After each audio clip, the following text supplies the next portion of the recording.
이게 잔머리 굴리는 사람은요 성공 못해요. 잔머리 굴리는 사람은 2년을 못 버텨. 잘라버리거든요. 왜? 반드시 법을 어겨. 반드시 국가에서 하지 말한 짓을 해. 국가에서 봐서 범죄 행위를 해요. 근데 그게 왜 그래요? 그렇게 하면 돈을 벌 것 같으니까. 그거 안 된 거 못 봅니다. 그럼 평생 그렇게 벌었으면 지금 떼부자가 돼 있어야지. 절대로 그렇게 되지 않아요. 그래서 애터미에서 뭐 강의 1시간 하든 2시간 하든 성공하는 것은 두 가지 요소입니다. 하나는 겸손해야 돼요. 사람이 겸손. 겸손, 이게 가장 큰 자본입니다. 겸손이.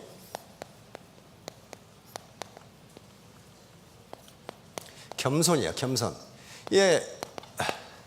겸손. 여기 또 외국인들이 와 계시니까 휴밀리티. 휴밀리티입니다. 겸손. 겸손은 자본입니다. 한 사람은 겸손하고 한 사람은 오만하다고 합시다. 누가 사업을 잘하겠어요? 겸손한 사람이 잘하겠어요. 그래서 겸손은 이건 자본입니다. 자본. 이게 캐피탈이에요. 캐피탈. 이게 자본이에요. 자본. 저 자본이 없으면 어떤 일을 해도 성공하지 못합니다. 학자들은 겸손을 뭐라고 정의하느냐 하면은 남의 말을 틀어주는 것. 내가 틀릴 수도 있다. 이렇게 생각하는 것. 그리고 저분의 말이 맞을 수도 있다. 이렇게 생각하는 겸손이에요. 그런데 오만한 사람은 절대로 그렇게 생각 안 해. 저놈은 초등학교 나온 놈이야. 난 대학 나왔거든. 내가 잘 알아. 근데 오만한 우리 친구들 좀 아는 사람 많아요? 오만한 사람이 제일 싫어하는 놈이 오만한 놈이야. 오만한 사람이 제일 좋아하는 사람이 겸손한 사람이에요. 그거 이상하더라고. 그거 이상해. 요것만 가지고 되는 게 아니고 겸손하게 가만히 앉아있으면 성공하는 게 아닙니다. 그것은 이웃집에 마음씨좋은 할아버지야. 얼마나 인자하고 겸손해요. 근데 그렇다고 해서 사업에 성공하네? 안 돼요. 반드시 열정이 있어야 돼요.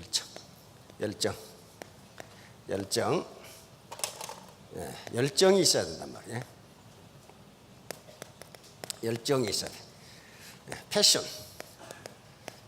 있어야 돼. 이게 가장 기본적인 겁니다. 겸손하고 그 겸손한 가운데 열정. 죽기 살기로 3년 만에 스타마스터가 되겠다. 그렇게 생각하지 마시고 3년 후에 나는 나에게 스타마스터를 선물하겠다. 그렇게 생각했어요. 안 그러면 내가 나에게 미안하니까. 3년 후에 나에게 내가 스스로 스타마스터를 선물하겠다. 안 그러면 내가 나에게 미안하니까. 그렇잖아요. 근데 지금까지 죽기 살기로 애터미 사업을 해서 죽은 사람이 한 사람도 없어요. 전부 다 여기 올라왔어요. 그러니까 죽기 살기로 하면은 성공하실 수 있습니다. 그런데 단 조건은 정직하고 열정이 있어야 돼요. 그러려면 우선 이 머리에 돈을 빼버려야 돼. 돈을 빼버려야 돈이 들어가요. 여기에 뭐가 꽉 차 있으면 안 들어가. 애터미는 돈을 벌게 해주는 어떤 시스템을 가지고 있지만은 우리 사회 그리고 우리 대한민국의 문화 창달을 위해서도 앞으로 기여할 계획을 가지고 있습니다. 현자들이 한 말에 이런 말이 있어요. 시간 약속을 지키지 않은 사람과는 어떤 사업도 같이 하지 마라. 그 사람은 어떤 약속도 안 지킨다. 그런 말이 있어요. 꼭 아침에 보면 늦게 오는 분들이 있어. 앉아있는데 나오라고 그래. 이건 예가 아닙니다. 예가 아니에요. 선진국에서는 있을 수가 없어요. 시간만 되면 문을 닫아버려. 전부 닫아버려. 절대로 못 들어옵니다. 시간 딱. 그러면 우리 사회가 아직 후진적이라는 걸 의미해요. 시간이 넘으면 절대로 못 들어와. 문을 닫아버려 전부 다. 우리가 좀 더 선진화되어야 됩니다. 우리가 바라는 것은 고소득입니다.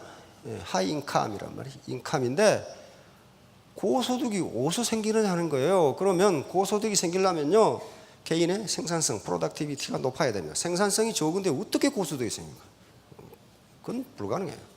회사에서도 그 사람은 생산성 범위 내에서 봉급을 주지 생산성을 벗어나서 봉급을 주면 회사가 망해버려요. 그러려면은 이 생산성이 높으려면 어떻게 되면 이 캐피탈, 자본이라는 걸 가져야 됩니다. 앞으로 제가 하는 얘기는 실증 분석입니다. 규범적 분석이 옳다 그러다가 아니고 if then이에요. 그러니까 만일 무엇이면 무엇이다. 과학적 인과관계를 얘기하는 것이지 여기서 좋다 나쁘다는 가치 판단을 하는 게 아닙니다. 그것은 가치 판단은 개인에 따라 전부 다르기 때문에 제가 여기서 어떤 건 좋고 어떤 건 나쁘다 이렇게 이야기할 수가 없어요. 예를 들면 정부가 돈을 많이 찍어내면 물가가 오른다. 이건 맞죠? 여기서 제가 하는 얘기는 돈을 많이 찍어내면 물가가 오른다 이 얘기를 하는 거지 돈을 많이 찍어내는 게 좋으냐 나쁘냐를 지금 얘기하는 게 아니에요. 또 물가가 오르는 게 좋으냐 나쁘냐를 얘기하는 게 아닙니다. 물가가 오르면 좋은 사람이 있어요. 누가 좋아요? 기업가들은 되게 좋아요. 만들어 놓으면 계속 올라가. 만들어 놓으면. 그러나 임금 소득자들은 물가가 오르면은 화폐 구매력이 떨어지기 때문에 앉아서 봉급을 계속 카팅당해. 그런 게 있기 때문에 어떤 사람은 좋고 어떤 사람은 나빠요. 그래서 여기서 제가 일방적으로 가치 판단을 내릴 수가 없습니다. 요 사업할 것인가 말 것인가. 요거요. 다른 사람 말 듣고 하지 마세요. 이건 자기가 판단해야 돼요. 많은 정보를 얻어서 할 만한 비전이 있는 것인지 없는지는 최종 책임은 자기에게 있습니다. 가끔 보면 사업하다가 아주 박 터지게 싸우는 사람이 있어. 왜 니년이 허락했는데 돈이 안 되냐고 그러거든. 그러면 둘 다 문제야. 둘 다. 아니 허락한다고 해서 하고 말라한다고 해서 말고 그러면 그건 주체적인 삶이 아니에요. 노예적인 삶이지 그게. 아무리 허락해도 미국에서는 그게 안 통합니다. 미국에서는 10,000원짜리 물건을 100만 원, 1,000만 원에 팔아도 그 판 사람은 죄가 안 돼요. 왜? 산 놈 네가 바보 아니냐 이거야. 네가 같이 판단을 해야지. 저놈이 100만 원을 팔고 1,000만 원을 팔고 그게 무슨 상관이냐 이거야. 다시 말하면 그게 자본주의 세계입니다. 자본주의 세계에서 모든 의사결정은 자기가 하고 그 결과에 대해서도 자기가 책임을 지는 거지 누구에게 타단나는 것은 그것은 노예적인 삶이에요. 노예적인 삶이라고. 자, 두 번째는 현재 상태에서 나 같은 사람도 성공할 수 있을까? 못합니다. 미안하지만 못해요. 아무리 학력이 좋고 경력이 좋아도 못합니다. 못하는 것은 못한다고 그래야 돼. 그러면 어떻게 해야 되느냐? 와서 배워야 돼요. 시스템에 참여해서 배운 다음 학습을 한 다음에 어떻게 되느냐? 성공할 수 있다. 그런데 딱 오늘 참석하고 내일 안 나온 사람이 있어. 가시죠. 들어보니까 다 알겠더라고. 알긴 개뿔을 알아. 여기 와서 설명할 정도가 아니면 안다고 해서는 안 돼요. 대학에서 교수하는 게 쉬운 일이 아닙니다. 교수하는 게 쉬운 일이 아니에요. 칸트 철학을 강의한다. 그 내용 알아가지고 되는 게 아니에요. 칸트 자체를 알아야 돼요. 그러니까 여기서 무슨 이 제품 설명하고 뭐 치약 다 알겠던데 뭐 안다고 하는데 또 그 사람은 사업 못해. 안 해. 왜? 안다고 하는데 모르거든. 그래서 그러고 나서는 다 할 수 있어요. 심지어는 대표 사업장 입장은 3년간 앉아 있으만 해도 돈이 들어와. 그 양반은 포기란 걸 몰라. 포기 아주 끈질기거든. 아주 끈질기. 여기서 말하는 성공은 요겁니다. 안정적인 고소득이에요. 사기꾼처럼 한 번 고소득이 아니고 그건 성공이 아니에요. 안정적인 스테이블한 스테이블 하이 인컴 말이. 그러려면은 반드시 자본 축적이 돼야 돼. 자본 축적이 안 됐는데 고소득이 오른다? 그건 불가능. 그런 일은 없어요. 그래서 이 자본 축적을 하다 보니까 이 말이 이렇게 많은 거란 말이에요. 자, 토마스 에디슨 천재는 1%의 영감과 99%의 노력으로 이루어진다. 땀으로 이루어진다. 그래서 퍼스피레이션, 땀으로 이루어진다. 그렇죠? 땀입니다. 그러니까 따라서 천재는 단순히 자신이 해야 할 모든 일을 완수하는 재능을 가진 사람이다. 스테판 클라인 독일의 물리학자입니다. 이 양반은 에디슨의 말을 이렇게 바꿨어요. 성공은 이 양반 최근에 인생은 그렇게 돼. 인생은 1%의 우연과 99%의 노력으로 이루어진다. 그런데 이 양반이 강조하고자 하는 것은 에디슨과는 반대입니다. 에디슨은 99%의 노력을 강조했지만 에디슨의 말을 다른 방법으로 해석했어요. 이 1%의 우연이 없이는 99%의 노력은 무용지물이다 그런 말이에요. 1%의 우연이 없이는 우리는 우물을 파도 한 우물을 파다 그랬죠. 그것도 물이 나올 때를 파야 한 우물을 파야지 바위 파봐야 물 나오는 거 안 나와요. 그때는 빨리 바꿔야 돼. 다시 이 양반이 하는 얘기일 거예요. 모든 인생을 보니까 1%의 우연이 성공을 결정하더라는 거예요. 에디슨, 만약 우리가 할 수 있는 모든 일을 한다면 우리들은 우리 자신에 대해 깜짝 놀랄 것이다. 다시 말하면 인간은 자기를 해보지도 않고 안 된다고 생각하는 경우가 많다는 거예요. 해보지도 않고. 그러니까 자신이 할 수 있는 일을 최선을 다해서 하면 자기 자신도 놀랄 거다. 그런 말이에요. 포드 아저씨는 바로 이 헨리 포드 때문에 우리가 지금 자동차를 타고 있습니다. 헨리 포드 시절에는 자동차는 귀족들, 귀부인들이나 사치품으로 가지고 있었던 거예요. 그런데 포드는 그렇게 생각하지 않았어요. 이 자동차를 왜 귀족들만 가져야 되느냐? 노동자들도 자동차를 가지면 안 되는가? 이게 뭐예요? 이게 아주 창의적인 생각이에요. 포드의 최종 학력은 초등학교 졸이에요. 그러나 엄청난 책을 읽은 거예요. 그래서 그런 생각을 하게 된 거예요. 그래서 그러면 노동자들이 자동차를 사려면 어떻게 할까? 포드가 그걸 생각하는 거예요. 자동차를 싸게 만들고 노동자들의 임금을 올려주면 자동차를 살 수 있으니까 자동차를 많이 팔면 이익이 적게 남더라도 이익이다. 이 생각을 합니다. 에터미하고 똑같은 생각이에요. 치약을 990원에 팔아도 칫솔을 2천만 개를 팔면 많이 남는다. 그 생각이에요. 포드가 똑같은 생각을 해요. 그래서 T형 자동차를 만들어서 오늘날 우리가 자동차를 타게 됐습니다. 근데 지금은 또 자동차가 많이 되니까 매연이 많이 나와 또. 그렇죠? 매연을 없애려고 노력해도 안 되고 매연이 안 나는 자동차를 만들면 돼. 그게 비즈니스예요. 그게 think different라고 스티브 잡스가 이야기한 think different예요.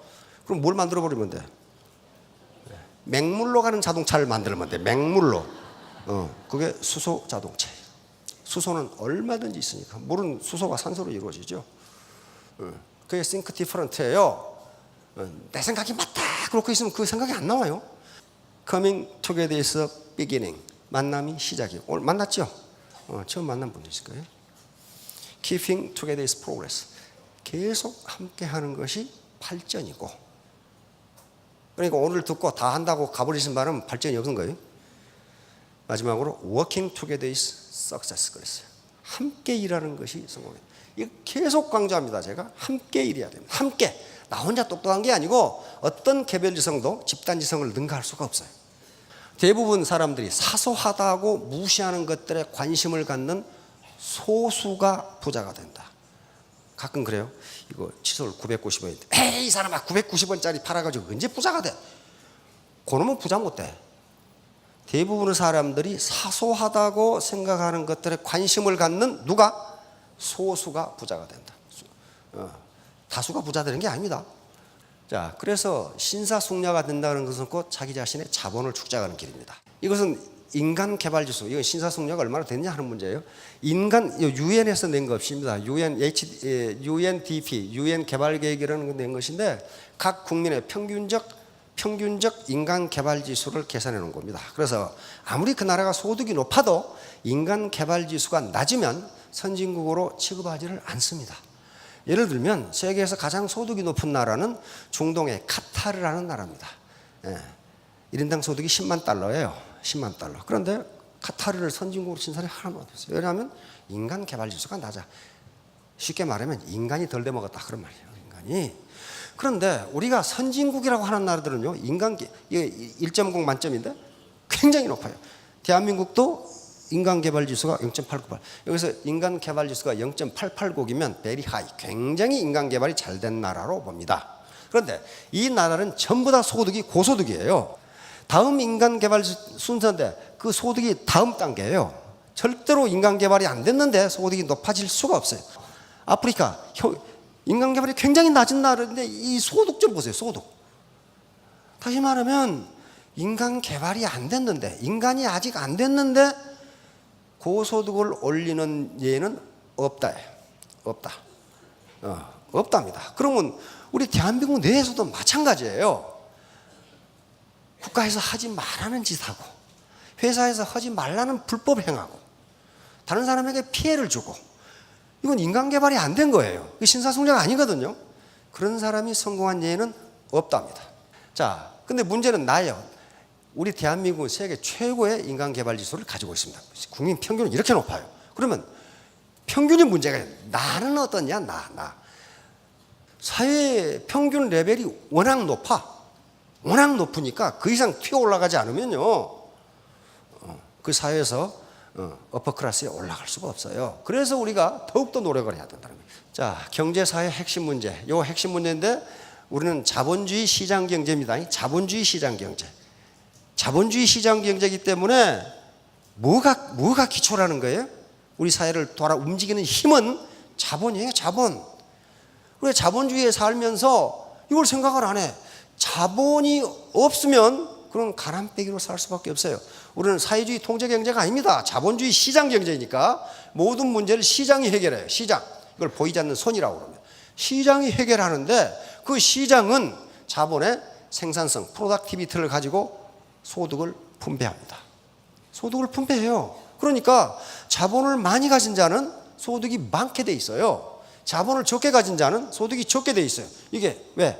자본주의이기 때문에. 자본주의. 그렇다면 이 자본주의에서 높은 소득을 올리려면 결국 프로덕티비티, 생산성이 높아야 되고, 그러려면 자본을 가져야 돼요. 자본이 구체적으로 뭔가 하나하나 봅시다. 자, 문전옥답하고 천수답. 그 문전옥답이 비싸다는 거 다 아시죠? 그건 왜 그래요? 생산성이 높습니다. 단위 면적당 생산성이 높기 때문에, 그것은 프로덕티비티가 높기 때문에 가격이 높게 돼 있어요. 자, 김연아하고 보통 여자 모델. 김연아가 훨씬 높아요. 김연아는 뭘 가지고 있어요? 자본을 가지고 있어요. 그 몸 자체 내에 자본을 가지고 있는 거예요. 그 자본은 어디서 왔어요? 노력에서 나왔습니다. 노력에서 나왔어요. 김연아가 가지고 있는 세계 피겨 여왕이라는, 피겨 스케이팅 1위라는 자본을 가지고 있어요. 자본을 가지고 있어요. 그런데 김연아 인터뷰를 보면 그렇게 돼 있어요. 내 인생의 90%는 고난이었다. 그렇게 돼 있어. 고난이었다. 이거 뺑 돌면서 10,000번 돌았는데 3,000번 넘어졌다. 엉덩이가 아파서 돌아다니질 못했다. 그러나 그 90%의 고난이 현재 나의 영광을 가져왔다. 생산성이 높기 때문에, 즉 10억을 주고 모델을 해도 그 회사 사장이 바보가 아닙니다. 10억 이상 팔리니까, 더 팔리니까 어디를 쓴단 말이에요. 자본은 쉽게 말하면 늘 얘기했지만 인간이 만들어낸 생산수단을 자본이라고 합니다. 이게 마이크가 자본이고, 여기에 자본이고, 이 칠판이 자본입니다. 자본과 노동이 결합하면 생산성이 올라가도록 되어 있습니다. 자, 요 아줌마는 낫이라는 자본과 노동이 결합해서 생산 활동을 하고 있어요. 그럼 어때요? 요 아저씨는 예촉이라는 것과 노동이 결합해서 생산 활동을 하고 있는데 어때요? 생산성이 누가 높아요? 이 아저씨는 다 뱄는데 아줌마는 이제 1m 뱄어, 이거. 다시 말하면 자본 집약도, 얼마나 자본 축적이 되어 있냐에 따라서 생산성은 엄청난 차이가 납니다. 마찬가지죠. 누가 힘들어? 요 아저씨가 힘들어. 삽이라는 자본과 결합해서, 포크레인은 자본과 결합해서, 이 아저씨는 담배 피면서도 한 200배 일을 해버려. 200배. 그러면 임금이 어떻게 돼? 임금이 200배가 돼요. 생산성이 높잖아요. 바로 그래서 우리 삶의 과정은 자본의 축적 과정입니다. 유치원 다니면서부터 노래를 배우고 글자를 배우고 숫자를 배우고, 이게 인프라스트럭처, 이 내 자본을 증진시킬 수 있는 인프라를 구축하는 기관입니다. 그래서 오늘날 선진사회를 평생학습 조직이라고 이야기해요. 평생 배우는 거예요. 평생. 이 자세를 가진 사람이야만 겸손하다고 할 수 있습니다. 평생 배운다. 평생. 자, 이게 명쾌하게 나와 있어요. 요놈은 자본이 이 정도고 요놈 가지고 있어. 여기다 덤벼봐요. 어떻게 되나 이게. 살아남지 못합니다. 자본이 적은 사람이 자본이 많은 사람과 대항해서 견뎌내지를 못해요. 견뎌내지를 못합니다. 똑같은 물적 자본이라도 마찬가지. 요 미국에 있는 그림입니다. 미국 사람들이 그러는 거예요. 요 사람은 캐딜락에다 아버지를 태우고 달리는데, 요 대학 졸업생은 리아카에다 늙은 부모를 태우고 요놈하고 경주하겠다고 나섰어. 어떻게 되겠냐 이 말이야 이게. 자본을 가진 자와 못 가진 자를 미국인들은 이렇게 표현했습니다. 자, 스마트폰 마찬가지. 모토로라 스마트폰, 그 다음 모바일 스마트폰을 가지고 있으면요, 사업하기가 훨씬 좋아요. 훨씬 좋습니다. 공짜로 카카오톡 날릴 수 있죠. 시간 낭비죄. 이건 빠삐용이라는 영화입니다. 빠삐용. 지금 유튜브에 있으니까 굉장히 재밌어요. 왜냐하면 빠삐용이 평생을 감옥에서 탈출하기 위한 노력을 그린 영화죠. 요 스티브 맥키나하고 더스틴 호프만이 나오는. 근데 빠삐용은 저 프랑스 이 외딴 섬 조지아 세인트 존스 섬에 거기 들어가면 죽어서 나와야 되는데 거기서 탈출하기 위해서 지금 독방에 가두어가지고 있는데 탈출하려면 체력이 있어야 되니까 밥은 국물밖에 안 주기 때문에 바닥에 있는 바퀴하고 지네를 잡아먹는 장면이에요. 그렇게 해서 그래서 체력을 보강해서 탈출하는 거예요. 그런데 꿈에 여기 침대에서 자는데 꿈에 이게 나타났어요. 12사도가 재판정으로 불렀어요. 사막에서. 근데 빠삐용은 자기는 죄가 없어. 포주를 죽였다는 죄로 여기 지금 잡혀왔거든. 근데 자기는 포주로 안 죽였다 이거야. 안 죽인 게 사실이에요. 그런데 여기서 재판장에 그러겠어요. 나는 죄가 없다. 무죄다. 왜? 내가 포주를 죽이지 않았다. 이렇게 죽어. 근데 재판장이 뭐라고 그래요? 너는 포주를 죽이지 않았을 수도 있다. 그러나 그보다 더 무거운 죄를 지었다. 시간 낭비죄. 젊어서 이 자식아 공부 안 하고 왜 그 사창가에 왔다 갔다 했냐 이게. 왜 이 시간 낭비를 했냐는 거예요. 그러면서 스티브 맥킨이 돌아 나오면서 I'm guilty 하고 나옵니다. 나는 죽을 죄를 지었다. 왜? 인생을 낭비한 죄, 시간을 낭비한 죄. 그러니까 지금까지 자본 축적이 안 돼 있다면은 그것은 신은 우리에게 부자든 가난한 사람은 아주 공평하게 준 것이 시간입니다. 하루 24시간 줬어요. 그런데 너는 그동안 뭐 했느냐? 그게 이 영화의 아주 핵심이에요. 너는 뭐 했느냐 이게 그동안에. 19세기 말에서 20세기 초에 세계 최고 지식인입니다. 지성인입니다. 바로 막스 베버라는 사람인데 이 사람이 프로테스탄트 윤리와 자본주의 정신에 이걸 다시 언급합니다. 인생의 죄 중에서 가장 큰 죄는 시간 낭비죄다. 그러면 그 결과는 누가 책임지느냐? 개인이 책임져야 된다는 거예요. 톨스토이라는 사람이 있어요. 톨스토이 인생론이라는 책이 있습니다. 365일을 다 적어놨어요. 몇 월 며칠 이렇게 해서 여기 보면 당신에게 가장 중요한 때는 언제인가? 언제라고 그랬어요? 현재. 현재가 가장 중요해요. 과거 생각해도 소용없고 미래 생각해도 소용없다. 현재가 합해서 인생이 된다는 거예요. 근데 현재라는 시간이 있다고 그랬어요? 없다고 그랬어요? 예, 현재라는 시간은 없어요. 존재하지 않습니다. 0.1초 전은 과거예요. 0.1초 후는 미래입니다. 그럼 현재는 0이에요. 예, 현재라는 시간은 제로입니다. 그래서 그러니까 찰나죠. 찰나가 합해져서 인생이 되니까 현재 시간이 가장 중요하다. 현재 시간이 가장 중요하다. 자, 그 다음에 당신에게 가장 중요한 일은 무엇인가? 현재 당신이 하고 있는 일이 가장 중요하다. 톨스토이 인생론에 있습니다. 그러니까 저에게 있어서 가장 중요한 일은 현재 강의를 하는 일이고 우리 사장님들 입장에서 가장 중요한 일은 현재 강의를 듣는 일이에요. 이것보다 더 중요한 일이 없어. 당신에게 가장 중요한 사람은 누구인가?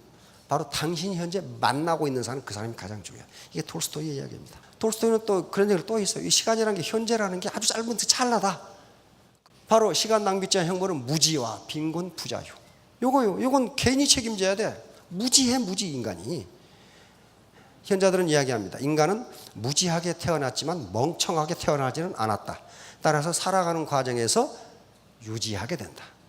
근데 그 시간을 낭비해버리면 어떻게 돼요? 멍청하게 태어나지 않았는데 시간을 낭비해버리면 끝까지 무식한 사람으로 남게 된다. 그래서 부자유가 오고 빈곤이 따라온다는 거예요. 네, 영화 사관과 신사라는 리차드 기어가 나오는 지금도 리차드 기어 굉장히 멋있어요. 나이 들었는데 굉장히 멋있어. 이 영화는 바로 무슨 얘기? 사관 오피서 장교입니다. 신사. 장교가 되어가면서 인간이 어떻게 신사가 되어가는 걸 그린 영화가 사관과 신사입니다. 그러니까 두 사람이 아니고 한 사람이에요. 리차드 기어라는 이게 아주 불행한 가정에서 자라서 인간을 못 믿고 자기밖에 몰라. 자기 이속만 챙기려고 그래. 그런데 강한 훈련을 사관학교에서 받아가면서 신사가 되어가는 과정을 그리는 겁니다. 그러니까 애터미라는 과정도 그렇게 돼 있어요. 굉장히 힘들어. 판매사 되기 쉬운 일 아닙니다.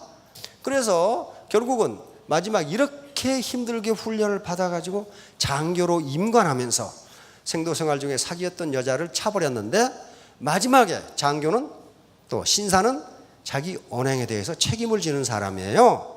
그러니까 스폰서가 내가 당신하고 동반 성공할게, 당신을 성공시켜줄게 했으면 그걸 실행하는 사람이 숙녀예요. 신사고. 그런데 자기 주머니 채우기 바쁘다면 그건 거짓말쟁이지. 신사 숙녀가 아니에요. 그래서 바로 신사 숙녀의 품격, 요게 자본이에요. 요게. 따라서 신사 숙녀에게서 나오는 것은 뭐냐면 매력입니다. 매력이에요. 매력은 얼굴만 이쁘다고 되는 게 아닙니다. 자, 바로 애터미 하다 보면 이렇게 전부 거절이야, 거절. 10명 이야기하면 그중에 9명은 거절이야. 이게 훈련 과정이라고 생각하시면 됩니다. 그러니까 판매사 되기가 그렇게 힘드는데 그 과정이 판매사에서 끝나면은 그렇게 할 필요 없어요. 그렇죠? 그러나 로얄까지 가야 된다고 그 훈련 과정이라고 생각하시면 됩니다. 그래서 우리 애터미 직급은 군대 계급 체계로 돼 있어요. 세일즈 마스터가 되면 이제 이건 사관생도라고 봅니다. 그래서 졸업하면 다이아몬드 유관장교가 되는 거죠. 그 다음에 샤로이죠. 이건 연관장교입니다. 무궁화라는 얘기예요. 샤로는. 그리고 그 위에 스타, 그리고 로얄이 있고 그 다음에 임페리아 있습니다. 여기서부터는 전부 다 로얄 패밀리입니다. 자, 그러면 어떻게 했어요? 이 공자가 제나라라는 나라에 갔을 때 이때 공자의 나이가 35세라고 공자 가어에는 적어져 있습니다. 35세 때 이미 공자는 유명하게 됐다는 걸 알 수가 있어요. 일국의 왕이 공자를 불러가지고 정치가 뭡니까? 이렇게 물어봤단 말이에요. 그러니까 공자는 아주 길이 남을 명언을 여기서 합니다. 군군 신신 부부 자자. 그렇게 앞에 군은 명사고 뒤에 군은 형용 동사입니다. 임금이 임금답고 신하가 신하답고 아버지가 아버지답고 아들이 아들다우면 정치는 잘 됩니다. 그 말이에요. 그러니까 로얄이 로얄답고 스타가 스타답고 샤론이 샤론답고 다이아몬드가 다이아몬드다우면 그 라인은 성공합니다. 그런 얘기를 지금 하고 있는 거예요. 가정도 아버지가 아버지답고 어머니가 어머니답고 자식이 자식다우면 그 가정은 잘 되고 평화가 있습니다. 자, 생산이란 무엇인가? 이제 생산이 나오죠. 생산은 생산. 소득은 생산 과정에 참여한 사람들에게 배부되는 부가가치입니다. 그래서 생산 과정에 참여해야 소득이 나와요. 아무것도 안 하는데 소득이 나온다? 그것은 사회적 약자들에게 사회나 또는 개인이나 국가가 제공하는 이전 소득, 트랜스퍼 인컴 외에는 없습니다. 아무것도 안 하는데 준다. 그런 것은 우리가 민주국가니까 있어요. 그러나 생산 과정에 참여하는 사람에게만 소득이 떨어집니다. 그러면 애터미 사업을 해서 돈을 번다. 그 말은 무슨 말이에요? 생산활동을 하고 있다. 그런 말. 생산활동을 하고 있기 때문에 그 생산의 생산성, 프로덕티비티, 얼마나 생산을 유효하게 하느냐에 따라서 소득의 수준이 결정됩니다. 그러면 경제학에서 말하는 생산은 무엇이냐? 생산은 이거예요. 인간의 효용을 증대시키는 모든 행위, 이걸 생산이라고 정의합니다. 이 생산을 어떻게 정의하느냐에 따라서 그 나라의 체제가 달라집니다. 우리 자본주의 시장 경제 체제에서는 생산을 인간의 효용을 증대시키는 모든 행위. 그래서 이 행위는 어떻게 되겠어요? GDP, 국민소득에 포함됩니다. 자, 그 다음에 생산은 세 가지로 나눕니다.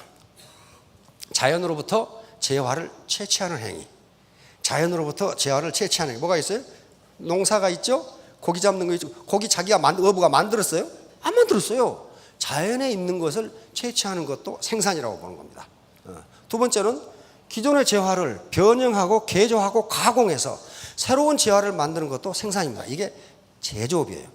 나무로 책상을 만든다. 그건 나무예요. 나무인데 그걸 개조, 변형, 가공해서 새로운 재화, 책상이라는 걸 만들었기 때문에 거기서 나오는 부가가치, 이게 생산입니다. 다음 세 번째 생산이 가장 중요한데요. 이게 서비스예요. 서비스를 창출하는 행위. 이게 워낙 광범위합니다. 그래서 우리는 뭐 하고 있어요 지금? 서비스 창출행위예요. 서비스 창출행. 내가 정보를 전달해주고 이게 싸고 좋은 물건이 있다. 그 서비스 창출이거든요. 그 생산활동을 지금 하고 있는 거예요. 그 대가로 돈을 버는 거지. 돈 놓고 돈 먹기가 아니에요. 우리 산업구조입니다. 대한민국의 산업이 지금 어떻게 되어 있는가? 이건 GDP를 기준으로 한 거, 이건 고용을 기준으로 한 겁니다. 자, 1963년에 우리나라 국민 10명 중에 100명 중에 63명은 누구였다? 농부였어요. 농부. 그래 전부 다 농부의 아들이야. 농부의 손자고. 그러다가 산업이 발전하면 어떻게 됩니까? 농업은 점점 줄어들고 광공업은 일정 수준 올라갔다가 그대로 가만히 있는데 여기 어떻게 서비스업 어떻게 돼요? 현재 우리나라 노동자의 77%가 서비스업에 종사합니다. 여기가 서비스업의 분야가 엄청나게 많고 그 다음에 1차 산업과 2차 산업은요 포화 상태에 이르는 경우가 많아요. 이거 욕망의 포화 상태라 그래. 자, 바로 생산 요소 토지, 자본, 노동인데 우리가 가진 건 노동입니다. 이건 노동인데 여기 문제가 토지는 항상 경제학 이 세 가지가 없으면 생산이 이루어지지 않습니다. 지금도 이 세 가지는 반드시 있어야 세 가지가 이루어져요. 생산이 이루어집니다. 그런데 이 자본이 문제란 말이에요. 이 자본이 과거에는 인간이 만들어낸 생산 수단, 이것만 자본이라고 봤는데 그렇지 않아요. 현대 지식정보화 시대에 들어오면서 온갖 게 자본으로 전부 다 정의가 됩니다. 그게 우리 서민에게는 퍽 다행입니다. 퍽 다행이에요. 물적 자본, 다시 말하면 경제 자본이 없더라도 무형 자본, 눈에 보이지 않는 자본 가지고도 생산성을 발휘할 수 있다. 이런 말. 그런데 유형 자본이 똑같다고 해서 생산성이 같은 게 아닙니다. 그것을 움직이는 그 유형 자본을 운영하는 사람에게 어느 정도 자본이 있냐에 따라서 생산성은 엄청난 차이가 나옵니다. 자, 여러분 그렇게 생각하십시오. 3년 후에 나는 나에게 스타마스터를 선사하겠다. 안 그러면 내가 나에게 미안하니까. 여러분 모두 성공하시기 바랍니다. 감사합니다.